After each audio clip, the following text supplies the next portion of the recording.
طاقت as such ہمیشہ destructive ہوتی ہے، ہمیشہ ایول ہوتی ہے،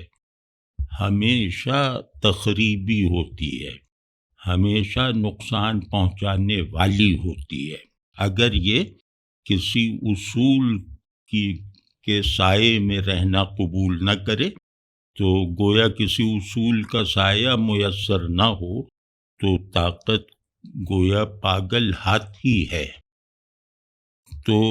دور حاضر میں ہم جس زمانے میں رہ رہے ہیں یہ مسئلہ ہے اور بہت بڑا مسئلہ ہے، ماضی کے مقابلے میں کہیں بڑا مسئلہ ہے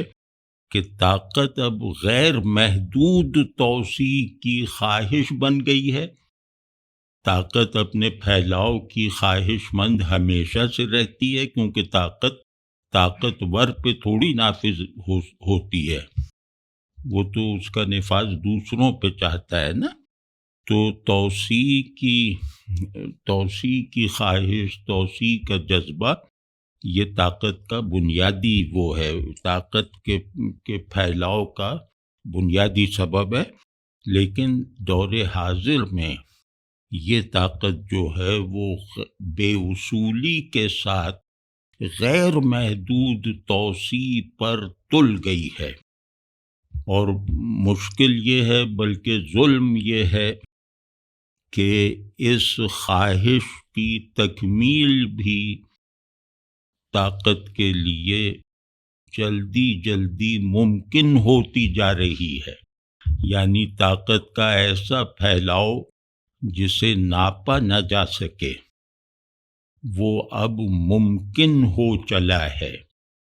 تو وہ محض ایک اندیشہ اور تصور نہیں رہ گیا، جیسے آج کل کے حالات میں ہم دیکھ رہے ہیں کہ طاقت کسی اصول کے بغیر وہ اپنی توسیع کا عمل مکمل کرنے کے لیے جو ہے وہ اپنے دشمن ایجاد کر رہی ہے، یا اپنے کمزور دشمنوں کو اکسا کر ان پر جو عمل کر رہی ہے وہ اس کی توسیع کے غیر محدود ہونے کی گویا ایک شہادت ہے۔